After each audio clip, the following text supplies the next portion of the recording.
बिस्मिल्लाहिर्रहमानिर्रहीम। Dear students, आज हम पीरियड थर्ड के हाइड्रोक्साइड्स के बारे में पढ़ेंगे। स्पेशली इनका एसिड और बेस बिहेवियर क्या है इसके बारे में हम जानेंगे। ठीक है, तो टॉपिक है हमारा acid base behaviour of hydroxides of third period elements. तो इसका एसिड और बेस बिहेवियर पढ़ने से पहले हम ये जानने की कोशिश करते हैं कि हाइड्रोक्साइड्स क्या होते हैं, फिर हम इसकी एसिड और बेस बिहेवियर की तरफ आएंगे। तो सबसे पहले देख लेते हैं हाइड्रोक्साइड्स।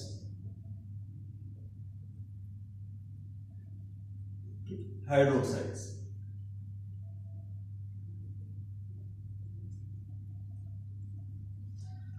तो हाइड्रोक्साइड्स क्या होते हैं?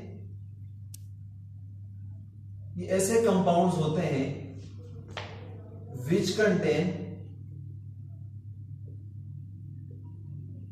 ठीक है, those compound which contain hydroxyl group, ठीक है, विच कंटेन हाइड्रोक्सिल ग्रुप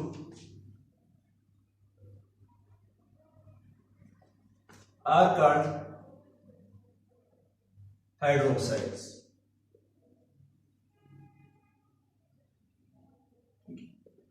ऐसे कंपाउंड्स जिनमें हाइड्रोक्सिल ग्रुप हो, इसको हम क्या बोलेंगे? हाइड्रोक्साइड्स बोलेंगे। इनको हम क्या बोलेंगे? हाइड्रोक्साइड्स बोलेंगे। फॉर एग्जांपल आपके पास NaOH, ठीक है, ये एक ऐसा कंपाउंड है जिसमें हाइड्रोक्सिल ग्रुप प्रेजेंट है। इसी तरह से आपके पास SiOH होल 4 है, एक ऐसा कंपाउंड है जिसमें हाइड्रोक्सिल ग्रुप प्रेजेंट है। मतलब हाइड्रोक्सिल ग्रुप से मुराद क्या है? जिसमें OH ग्रुप प्रेजेंट है, ठीक है ना। तो ये एक ऐसा कंपाउंड है जिसमें हाइड्रोक्सिल ग्रुप प्रेजेंट है, ये एक ऐसा कंपाउंड है जिसमें हाइड्रोक्सिल ग्रुप प्रेजेंट है। तो ऐसे जो भी कंपाउंड हो जिसके पास हाइड्रोक्सिल ग्रुप प्रेजेंट हो, इसको हम क्या बोलेंगे? हाइड्रोक्साइड्स बोलेंगे।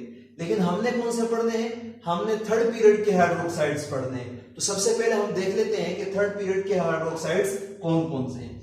ये हमने जान लिया कि हाइड्रोक्साइड्स वो कंपाउंड्स होते हैं जिसमें हाइड्रोक्सिल ग्रुप प्रेजेंट होता है।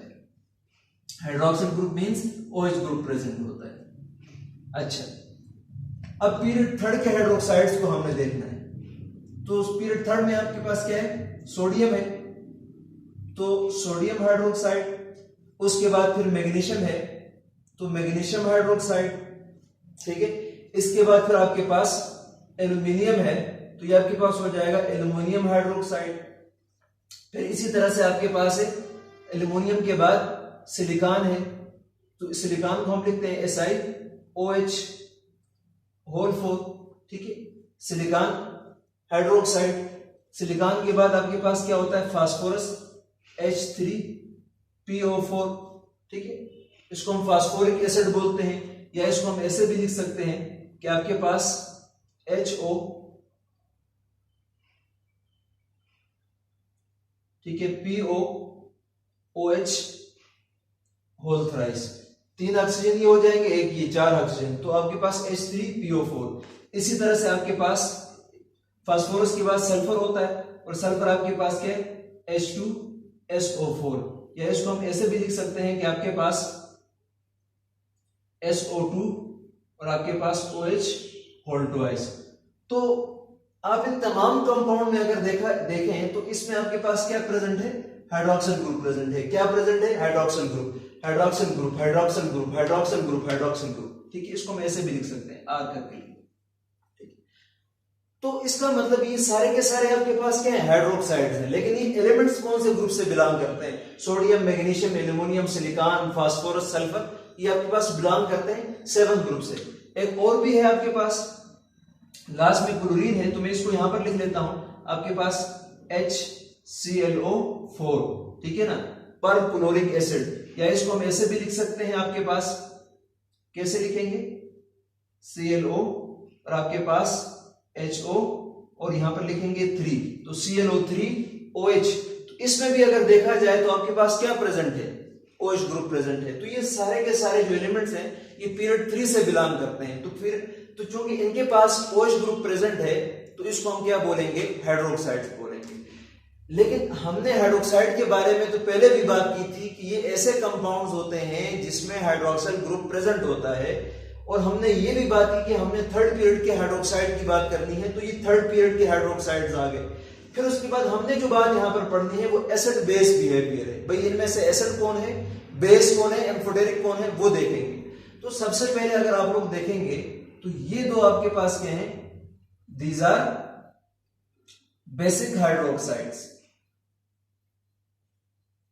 ठीक है, ये आपके पास क्या है, बेसिक हाइड्रोक्साइड्स है। और फिर आपके पास ये क्या है, ये आपके पास एम्फोटेरिक है। ठीक है ना, एम्फोटेरिक एंड नेचर। इसी तरह से अगर हम इनको देखते हैं, बाकी जितने भी हैं ये आपके पास, ठीक है, ये सारे के सारे आपके पास क्या है, दीज आर एसिडिक हाइड्रोक्साइड्स। ठीक है ना, और ये जो है आपके पास नेचर में क्या है, एम्फोटेरिक हाइड्रोक्साइड। ठीक है, तो हमने ये नेचर पढ़ना है, तो हम देखते हैं नेचर के लिहाज से बेसिक से ही किसकी तरफ जा रहे हैं, ये हाइड्रोक्साइड एसिड्स की तरफ जा रहे हैं। अब ऐसा क्यों है, ये बेसिक क्यों है? ठीक है, थोड़ी सी बात अगर हम यहां पर करें, इन जो एसिड हाइड्रोक्साइड्स हैं, इनमें आपके पास कौन सा बॉन्ड होता है, कोवेलेंट बॉन्ड होता है। ठीक है ना, तो अब जब कोवेलेंट बॉन्ड है तो इनमें आपके पास क्या है, OH ग्रुप प्रेजेंट है। ठीक है ना, जिसके ऊपर कोई चार्ज नहीं है, OH ग्रुप कोवेलेंटली बॉन्डेड है। लेकिन अगर हम यहां पर देखते हैं तो आपके पास यहां पर कौन सा बॉन्ड होता है, आयनिक बॉन्ड होता है। और इसमें इजीली ये क्या रिलीज कर सकते हैं, हाइड्रोक्सिल ग्रुप को रिलीज कर सकते हैं। तो इसमें हाइड्रोक्सिल आयन है, इसमें हाइड्रोक्सिल ग्रुप है, ये फर्क है, इसको देखिएगा। हाइड्रोक्साइड तो कंपाउंड जिसमें हाइड्रोक्सिल ग्रुप प्रेजेंट हो। जो आपके पास बेसिक हाइड्रोक्साइड है वो क्या दे सकते हैं, वो आपको हाइड्रोक्सिल आयन दे सकते हैं। लेकिन अगर हम एसिडिक हाइड्रोक्साइड की बात करते हैं तो वो हाइड्रोक्सिल आयन नहीं दे सकते। ग्रुप उसमें प्रेजेंट होता है लेकिन हाइड्रोक्सिल आयन नहीं दे सकते। तो फिर ये क्या दे सकते हैं, ये हाइड्रोजन दे सकते हैं। तो चूंकि हमारे पास जो केमिस्ट्री है ये एक्सपेरिमेंटल साइंस है, तो अर्हेनियस कंसेप्ट के मुताबिक बेस क्या होता है, ठीक है, वो सब्सटेंस जिसके पास हाइड्रोक्सिल ग्रुप हो, और जब हम इसको वाटर में डिसॉल्व करें तो वो क्या प्रोड्यूस करे, हाइड्रोक्सिल आयन प्रोड्यूस करें। तो देख लेते हैं, जैसे कि आपके पास सोडियम हाइड्रोक्साइड, ठीक है, अगर ये बेस है तो वाटर में जब इसको डिसॉल्व करेंगे तो ये क्या प्रोड्यूस करेगा, हाइड्रोक्सिल आयन प्रोड्यूस करेगा। तो इसको हमने किस में डिसॉल्व करना है, वाटर में। तो H2O में डिसॉल्व कर दिए। जब डिसॉल्व करेंगे तो बनेगा आपके पास Na प्लस आपके पास क्या बनेगा, OH नेगेटिव। एक्वस फॉर्म में होंगी, ठीक है ना। अब मैंने इसको एक्वस फॉर्म में क्यों लिखा है, क्योंकि ये हाइड्रेटेड फॉर्म में है। जैसे कि आपके पास ये सोडियम पॉजिटिव आयन है, ठीक है ना, तो वाटर का नेगेटिव एंड इसको क्या कर लेगा, सराउंड कर लेगा, ठीक है ना। ये आपके पास ऑक्सीजन ऑक्सीजन ऑक्सीजन ऑक्सीजन और ऑक्सीजन, ये वाटर मॉलिक्यूल है। और वाटर मॉलिक्यूल क्या होता है, पोलर होता है, आप लोग जानते हो, ठीक है। वाटर मॉलिक्यूल क्या होता है, पोलर होता है, H, ठीक है।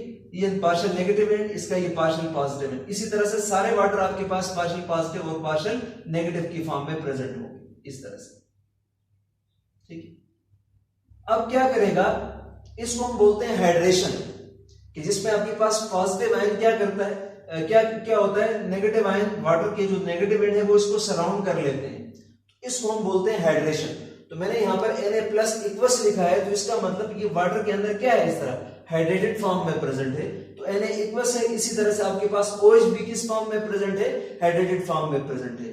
तो लिहाजा हमने ये देखना था कि जब हम किसी बेस को वाटर में डिसॉल्व करते हैं तो वाटर के अंदर ये क्या प्रोड्यूस करता है, हाइड्रोक्सिल आयन प्रोड्यूस करता है। तो सोडियम हाइड्रोक्साइड ने क्या प्रोड्यूस किया, हाइड्रोक्सिल आयन प्रोड्यूस किया।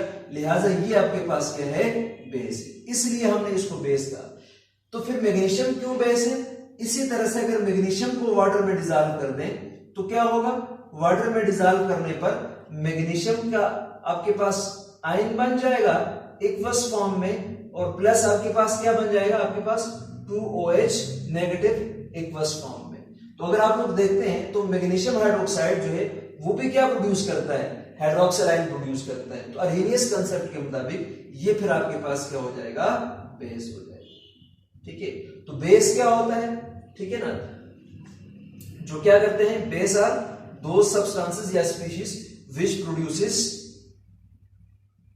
हाइड्रोक्सिल आयन, मतलब OH नेगेटिव आयन, ठीक है ना, OH नेगेटिव आयन, ठीक है ना, एंड वाटर। जब हम इसको वाटर में डिसॉल्व करते हैं तो ये क्या करते हैं, हाइड्रोक्सिल आयन देते हैं। तो आपने देखा सोडियम ने क्या, सोडियम हाइड्रोक्साइड ने हाइड्रोक्सिल आयन दिया, मैग्नीशियम हाइड्रोक्साइड ने भी क्या कर दिया, हाइड्रोक्सिल आयन प्रोड्यूस कर दिया। तो लिहाजा आपके पास सोडियम हाइड्रोक्साइड हो या मैग्नीशियम हाइड्रोक्साइड हो, ये दोनों के दोनों क्या कहलाते हैं, बेस कहलाएंगे। ये क्या कहलाएंगे, बेस। अब दूसरी हम एक और बात इसके लिए देख सकते हैं कि हमें पता है कि जब भी एसिड और बेस का रिएक्शन होता है तो साल्ट और वाटर प्रोड्यूस होता है। ठीक है, न्यूट्रलाइजेशन रिएक्शन जिसको हम बोलते हैं। एक तो ये है कि जब हम किसी भी बेस को वाटर में डिसॉल्व करते हैं तो हाइड्रोक्सिल आयन देता है। दूसरा, इसकी कन्फर्मेशन इस तरह से भी की जा सकती है कि जब हम इस बेस को एसिड के साथ डिसॉल्व कर लें, एसिड के साथ रिएक्ट करवा लें, ठीक है, तो तब आपको क्या मिलेगा, साल्ट और वाटर। अगर साल्ट और वाटर मिल गया तो इट्स मीन ये बेस आपके पास कंफर्म हो जाएगा, ये बेस है। फिर तो देख लेते हैं।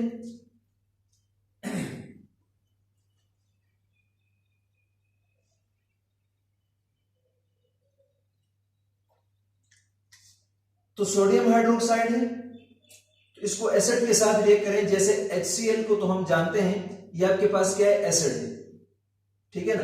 अब अगर सोडियम हाइड्रोक्साइड का हमें नहीं पता है तो हम इसको एसिड के साथ रिएक्ट करवाएंगे, और रिएक्शन करवाने के बाद अगर आपको प्रोडक्ट में क्या मिल जाए, साल्ट मिल जाए, जैसे Na और Cl मिल जाएंगे तो आपके पास क्या मिलेगा, NaCl, जो कि आपके पास क्या है, साल्ट है। प्लस यहां से आपके पास OH, इधर से हाइड्रोजन, ये आपस में रिएक्ट करके क्या बनाएंगे, H2O, तो ये बन गया आपके पास वाटर। ठीक है ना। तो दूसरा क्या हुआ कि जब हमने सोडियम हाइड्रोक्साइड को HCl एसिड के साथ रिएक्ट किया, हाइड्रोक्लोरिक एसिड के साथ रिएक्ट किया, तो साल्ट और वाटर मिल गया हमें। अब ये जो एसिड है हमें कंफर्म था, लेकिन ये क्या हो गया फिर, इसका मतलब ये बेस है, क्योंकि साल्ट और वाटर कब बनता है, जब एसिड और बेस का रिएक्शन हो सकता है। ये तो एसिड है तो फिर ये क्या हो जाएगा, बेस हो जाएगा।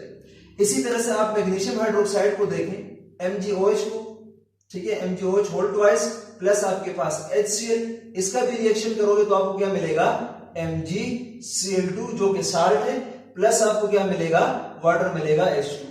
तो ये भी आपको साल्ट और वाटर देता है, इसका मतलब ये भी बेस है। तो कंफर्म हो गया कि सोडियम हाइड्रोक्साइड और मैग्नीशियम हाइड्रोक्साइड पीरियड 3 के अंदर बेसिक हाइड्रोक्साइड कहलाएंगे। भाई क्यों बेसिक हाइड्रोक्साइड्स होंगे, क्योंकि ये वाटर में डिसॉल्व करने पर हाइड्रोक्साइड आयन देते हैं, और जब हम इसको एसिड के साथ रिएक्ट करते हैं तो ये क्या प्रोड्यूस करते हैं, साल्ट और वाटर प्रोड्यूस करते हैं, लिहाजा इसलिए ये क्या है, बेस है। नेक्स्ट आपके पास आ गया एम्फोटेरिक हाइड्रोक्साइड्स। अब ये एम्फोटेरिक हाइड्रोक्साइड क्या होता है, ठीक है ना,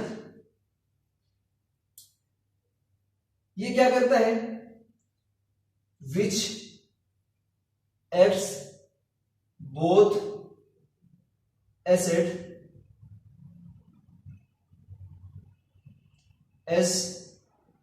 as well as बेस। ठीक है ना, जो एसिड और बेस दोनों की तरह एक्ट करेगा इसको हम क्या बोलेंगे, एम्फोटेरिक बोलेंगे। ठीक है, जो एसिड और बेस दोनों तरह से रिएक्ट कर ले इसको हम क्या बोलेंगे, मतलब जिसकी पास एसिडिक प्रॉपर्टी भी हो, बेसिक प्रॉपर्टी भी हो, इसको हम क्या बोलेंगे, एम्फोटेरिक हाइड्रोक्साइड बोलेंगे। मतलब ये हुआ कि जब हम इसको एसिड के साथ रिएक्ट करेंगे तो ये एज अ बेस एक्ट करेगा, और जिस वक्त इसको हम किसी स्ट्रॉन्ग बेस के साथ रिएक्ट करेंगे तो ये क्या बन जाएगा, एसिड बन जाएगा। अब इसकी मिसाल आपके पास क्या है, एल्युमिनियम हाइड्रोक्साइड है, और एल्युमिनियम हाइड्रोक्साइड आपके पास क्या है, एम्फोटेरिक है। तो देख लेते हैं किस तरह से ये एम्फोटेरिक है। अब अगर हम इस एल्युमिनियम हाइड्रोक्साइड को LOH होल थ्राइस को जब हम किसके साथ रिएक्ट करते हैं, किसी एसिड के साथ, जैसे HCl आपको पता है एक स्ट्रॉन्ग एसिड है, ठीक है ना। तो जब इसको रिएक्ट करते हैं तो क्या मिलता है आपको, आपको क्या मिल जाता है, AlCl3 मिल जाता है, प्लस आपको क्या मिलेगा, वाटर मिलेगा H2O। तो इसका मतलब ये तो स्ट्रॉन्ग एसिड है, यहां पर साल्ट और वाटर बन रहा है, तो इसका मतलब ये क्या होगा, फिर ये बेस होगा। क्योंकि साल्ट और वाटर कब बनता होता है, जब हम एसिड और बेस का रिएक्शन करते हैं। तो ये तो हमें कंफर्म था, हमने लिया ही आपके पास एसिड था, जब हमने इसको इसके साथ रिएक्ट किया तो पता चला कि साल्ट और वाटर बना है, तो इट्स मीन फिर ये जो आपके पास एल्युमिनियम हाइड्रोक्साइड है, इस केस में ये क्या है, बेस है। अब इसी एल्युमिनियम हाइड्रोक्साइड को LOH होल थ्राइस को जब हम किसके साथ रिएक्ट करते हैं, जब हम रिएक्ट करते हैं स्ट्रॉन्ग बेस के साथ, जो कि आपके पास सोडियम हाइड्रोक्साइड है। तो सोडियम हाइड्रोक्साइड हमें पता है कि ये स्ट्रॉन्ग बेस है। जब इस एल्युमिनियम हाइड्रोक्साइड को जब हम स्ट्रॉन्ग बेस के साथ रिएक्ट करेंगे तो आपको क्या मिलेगा, NaAl, और आपके पास क्या मिलेगा, OH होल 4। तो ये आपके पास बन जाएगा सोडियम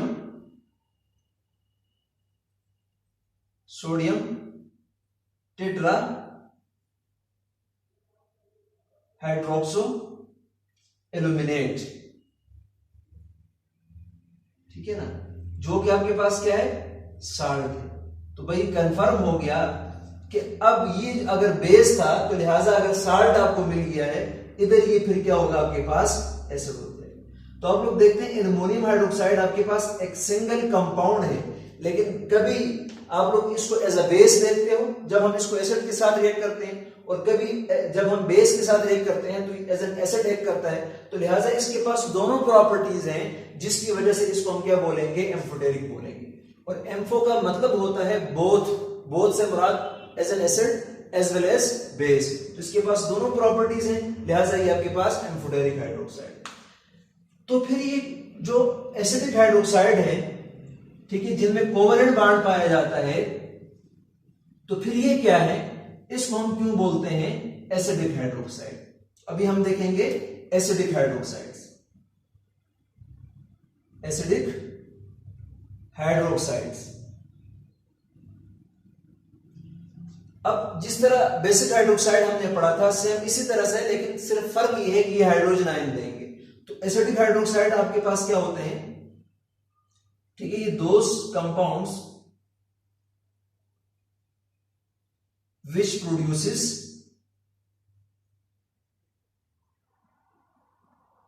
H plus ion, ठीक है, N वाटर।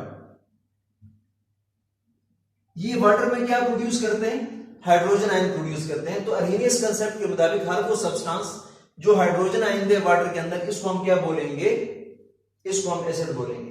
जैसे आपके पास क्या है, H2SO4 है, इसको जब हम वाटर में डिसॉल्व करेंगे तो क्या प्रोड्यूस करेगा, ये 2H प्लस, और प्लस आपको क्या मिलेगा, SO4 माइनस 2, ठीक है। तो इसका मतलब ये हुआ, अगर इन सब को आप लोग चेक करेंगे तो इसी तरह से वाटर में डिसॉल्व करने पर ये क्या प्रोड्यूस करेंगे, हाइड्रोजन आयन प्रोड्यूस करेंगे।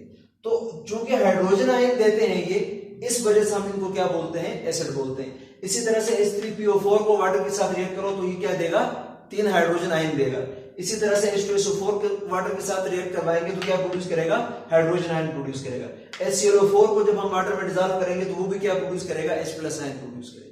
तो इसका मतलब ये हुआ कि एसिड हाइड्रोक्साइड या एसिड्स वो होते हैं जो वाटर के अंदर क्या प्रोड्यूस करते हैं, क्या प्रोड्यूस करते हैं, हाइड्रोजन आयन। और जब इन्हीं एसिड्स को किसी बेस के साथ रिएक्ट करते हैं तो क्या मिलता है, साल्ट और वाटर, जो कि अभी हम देख चुके हैं।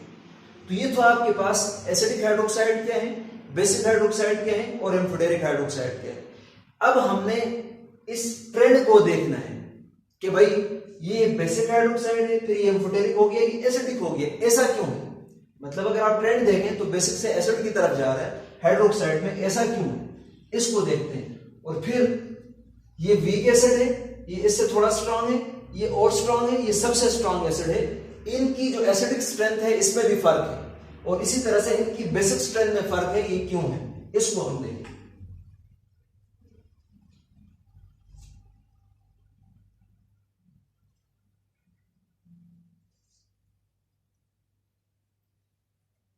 अब अगर इसको देखें तो बड़ी सिंपल सी बात है कि सोडियम हाइड्रोक्साइड मैग्नीशियम हाइड्रोक्साइड से आपके पास क्या है, स्ट्रॉन्ग बेस है। क्यों, क्योंकि सोडियम हाइड्रोक्साइड आसानी के साथ हाइड्रोक्साइड आयन देता है, क्या कहता है, आसानी के साथ हाइड्रोक्साइड आयन देता है। लेकिन मैग्नीशियम हाइड्रोक्साइड आसानी के साथ OH आयन नहीं देता। तो जब आसानी के साथ नहीं देगा तो लिहाजा ये इसके कंपैरिजन में वीक बेस होगा, जबकि ये आसानी के साथ हाइड्रोक्साइड आयन देता है, इस वजह से ये स्ट्रॉन्ग एसिड होगा, ठीक है ना।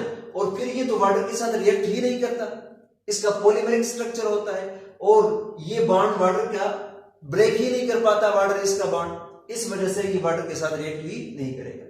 जब हम यहां की बात करते हैं तो ये आपके पास क्या होता है, वीक एसिड होता है। ठीक है, ये क्या होता है, वीक, सबसे वीक एसिड है पीरियड 3 में। उसके बाद फिर ये है, फिर ये स्ट्रॉन्ग एसिड है, फिर ये सबसे ज्यादा स्ट्रॉन्ग एसिड है। मतलब अगर हम जो एसिडिक स्ट्रेंथ की अगर हम बात करते हैं तो ये आपके पास सबसे स्ट्रॉन्ग एसिड है, फिर ये, और फिर आपके पास सबसे वीक ये एसिड है। अब हम इनकी स्ट्रेंथ को कंपैरिजन करते हैं कि भाई ये वीक एसिड क्यों है, ये इससे थोड़ा स्ट्रॉन्ग क्यों है, ये उससे स्ट्रॉन्ग क्यों है, और ये सबसे स्ट्रॉन्ग क्यों है। ठीक है, इस बात को हम देखेंगे। तो सबसे पहले देखते हैं SiOH। ठीक है, SiOH होल 4, इसका नाम है सिलिसिक एसिड।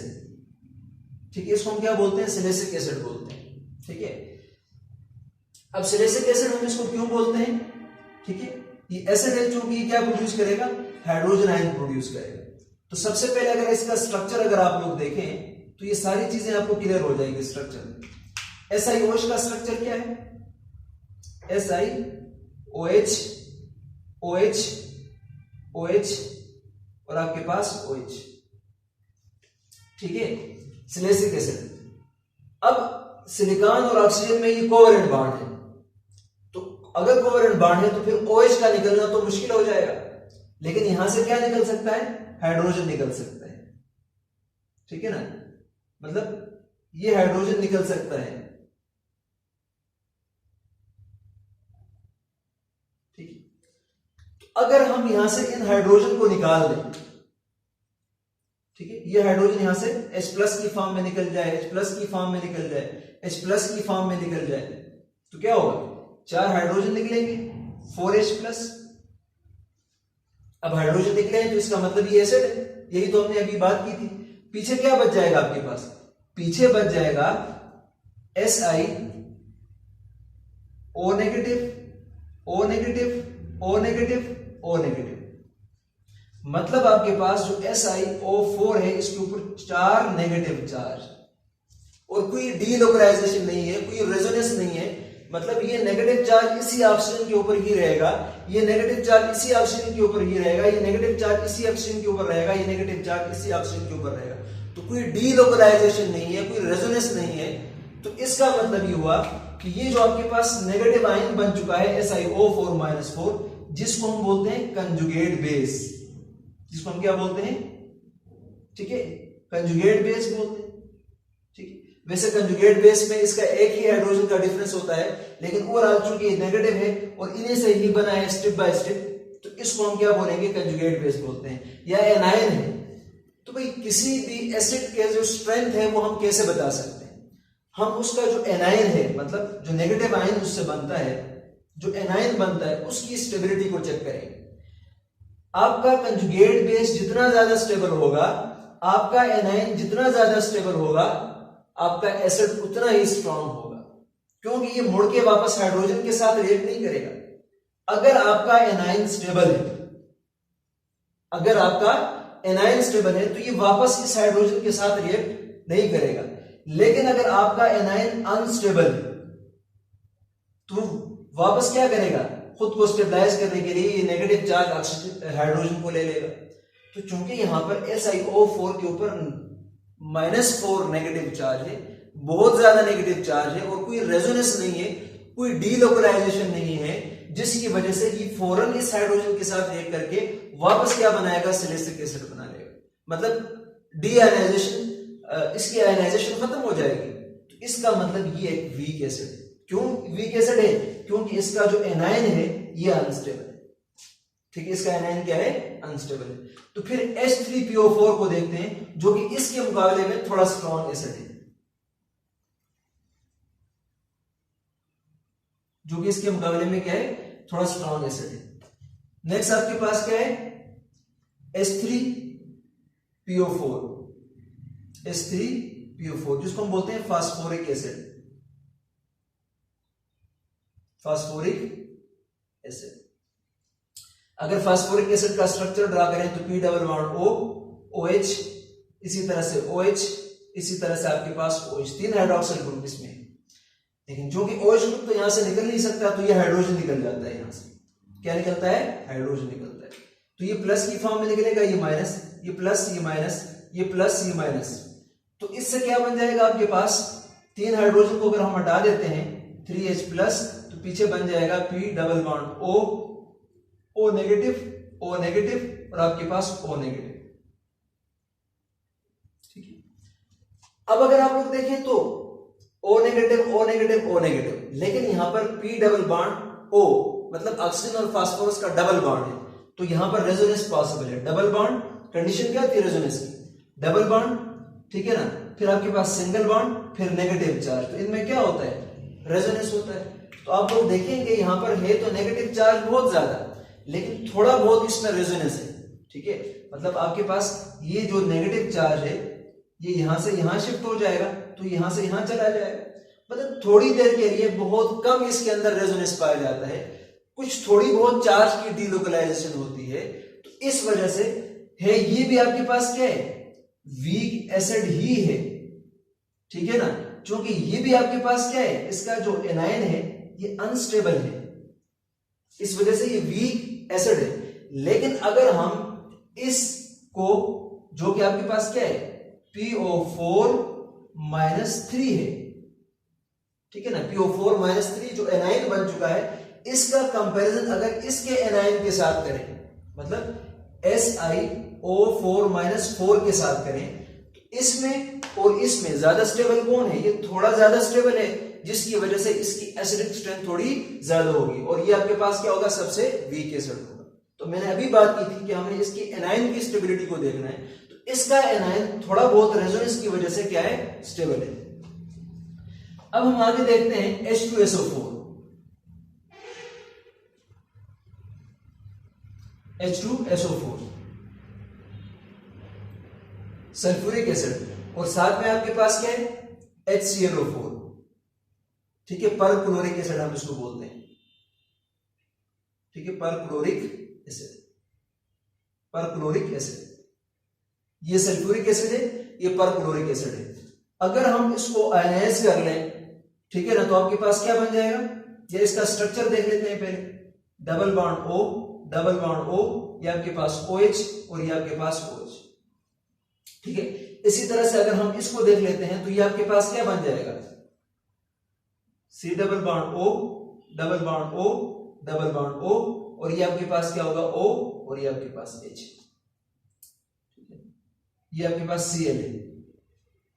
ठीक है, परक्लोरिक एसिड, ये इसका सल्फ्यूरिक एसिड का स्ट्रक्चर है, ये परक्लोरिक एसिड का स्ट्रक्चर है। अगर हम यहां से हाइड्रोजन को रिप्लेस कर देते हैं, ठीक है, 2 हाइड्रोजन यहां से निकल जाएंगे, तो पीछे आपके पास क्या बन जाएगा? इसका कंजुगेट बेस या एनायन बच जाएगा। तो यहां से 2 हाइड्रोजन को अगर हम निकाल देते हैं 2H प्लस, तो पीछे क्या बन जाएगा आपके पास? S double bond O, double bond O, O negative, और ये आपके पास O नेगेटिव, मतलब ये एनायन बन जाएगा आपके पास। ठीक है, इसी तरह से अगर इसको हम देखते हैं, यहां से 1 प्लस निकाला, इधर 1 माइनस बच गया। अब यहां पर इसका देखते हैं एनायन कैसे बन जाता है? O माइनस होगा, आगे Cl double bond O, double bond O, double bond O, ये बन जाएगा आपके पास। अब अगर आप लोग गौर से देखें तो sulphur oxygen double bond, sulphur oxygen single bond है, फिर नेगेटिव चार्ज है, मतलब double bond single bond negative charge, double bond single bond negative charge, इसका मतलब यहां पर रेजोनेंस है। फिर यहां पर देखें double bond single bond negative charge, यहां पर भी रेजोनेंस है। Double bond single bond negative charge, यहां पर भी रेजोनेंस है। इसका मतलब जो आपके पास सल्फेट आयन बनता है SO4 -2, इसके अंदर रेजोनेंस पाया जाता है। अब यहां पर देखिए double bond single bond negative charge, resonance, double bond single bond negative charge, resonance, double bond single bond negative charge, resonance. तो देखिए रेजोनेंस ज्यादा कहां पर है? ठीक है, रेजोनेंस ज्यादा कहां पर है? अगर आप लोग देखते हैं तो यहां पर 1 2 3 और मतलब 3 क्लोरीन का ऑक्सीजन के साथ डबल बॉन्ड है, तो ये तीनों रेजोनेंस में हिस्सा लेते हैं। ठीक है ना, तो यहां पर अगर हम देखते हैं तो रेजोनेंस क्या है? मोर है। इधर अगर हम देखते हैं तो इसके कंपैरिजन में ये लेस रेजोनेंस है।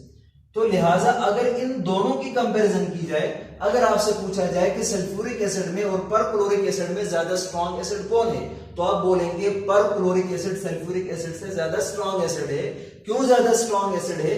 क्योंकि यहां पर देखा जाए तो आपके पास रेजोनेंस क्या होता है, ज्यादा होता है। इसमें ये सारे बॉन्ड इक्वल स्ट्रेंथ के होंगे। जब रेजोनेंस हम शो करते हैं तो इस तरह से शो करें, ठीक है। मैंने इसका रेजोनेटिंग स्ट्रक्चर नहीं बनाया है, लेकिन इसके अंदर रेजोनेंस क्योंकि ज्यादा है, इसके अंदर कम है, तो लिहाजा इसके कंपैरिजन में ये वीक एसिड होगा सल्फ्यूरिक एसिड, और परक्लोरिक एसिड आपके पास क्या होगा, स्ट्रॉन्ग एसिड होगा।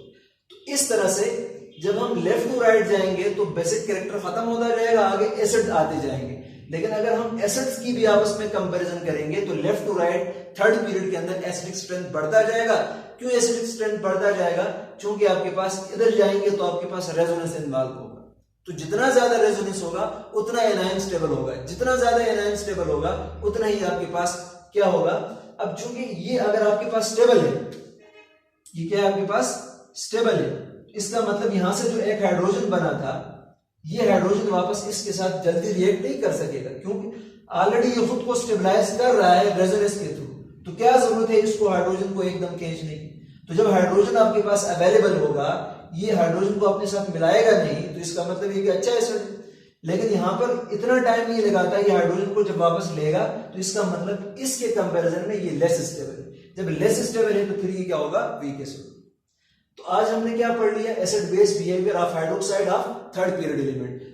तो ये सारे के सारे आपके पास क्या है, थर्ड पीरियड के हाइड्रोक्साइड है। हाइड्रोक्साइड होते क्या थे, ऐसे कंपाउंड जिसमें OH ग्रुप प्रेजेंट हो। तो ये सारे थर्ड पीरियड के आप कंपाउंड्स हैं जिनको आप देख सकते हैं, जिसमें हाइड्रोक्सिल ग्रुप प्रेजेंट है, आपको नजर आता है। तो लिहाजा ये तो हाइड्रोक्साइड है। अब हाइड्रोक्साइड को हमने देखा तो पहले ये दोनों बेसिक हाइड्रोक्साइड थे, फिर ये एम्फोटेरिक था, और बाकी आपके पास क्या थे, एसिडिक हाइड्रोक्साइड थे।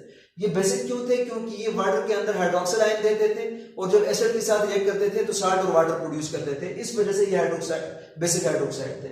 ये एम्फोटेरिक था, एसिड के साथ बेस बनता था और बेस के साथ एसिड बनता था। इस वजह से दोनों प्रॉपर्टीज इसकी थी, तो लिहाजा इसको हमने एम्फोटेरिक कहा। फिर जब इनको देखा तो ये वाटर में डिसॉल्व करने पर क्या प्रोड्यूस करते थे, हाइड्रोजन आयन, और अगर हम इसको बेस के साथ रिएक्ट करते थे तो साल्ट और वाटर बनता था, लिहाजा ये एसिड है। अच्छा, फिर हमने तीसरी बात ये की कि भाई अगर हम इनकी एसिडिक स्ट्रेंथ की कंपैरिजन करते हैं तो सबसे ज्यादा स्ट्रॉन्ग एसिड ये है, फिर ये है, फिर ये है, और सबसे वीक एसिड। तो ऐसा क्यों है, इसके लिए हमने कहा कि जब भी आप किसी एसिड को आयनाइज करते हो तो उससे एनायन बन जाता है। आप उस एनायन की स्टेबिलिटी को चेक करेंगे। अगर एनायन उस एसिड का स्टेबल है तो फिर वो एसिड स्ट्रॉन्ग होगा, और अगर उसका एनायन स्टेबल नहीं है, अनस्टेबल एनायन है, तो इसका मतलब वो वीक एसिड होगा। तो हमने देखा तो यहां पर तो रेजोनेंस है ही नहीं, ठीक है, डीलोकलाइजेशन है ही नहीं, तो ये वेरी वेरी वीक एसिड होगा। लेकिन यहां पर देखते हैं तो बहुत ही कम रेजोनेंस है, जिसकी वजह से ये भी एक वीक एसिड में काउंट होता है। फिर जब हमने सल्फ्यूरिक एसिड और परक्लोरिक एसिड को देखा तो यहां पर काफी हद तक रेजोनेंस था, लिहाजा दोनों स्ट्रॉन्ग एसिड हैं आपके पास। लेकिन फिर भी अगर इन दोनों में कंपैरिजन की जाए तो परक्लोरिक एसिड आपके पास क्या होता है, स्ट्रॉन्ग एसिड होता है। ऐसा क्यों है, क्योंकि परक्लोरिक एसिड का जो आपके पास एनायन बनता है ये ज्यादा स्टेबल होता है। तो जब ये ज्यादा स्टेबल होगा तो ये आपके पास स्ट्रॉन्ग एसिड होगा, परक्लोरिक एसिड, और ये आपके पास क्या होगा, वीक एसिड होगा। तो भाई जो चीज मैंने आप लोगों को पढ़ाया है इसको आप लोग लिख के मुझे सेंड करेंगे, और इंशाल्लाह ताला इससे नेक्स्ट जो हम पढ़ेंगे ये इसकी और फिजिकल प्रॉपर्टीज या इसकी स्टेबिलिटी या सॉल्युबिलिटी के बारे में पढ़ेंगे। इसी के साथ इसको खत्म कर लेते हैं। Thank you very much.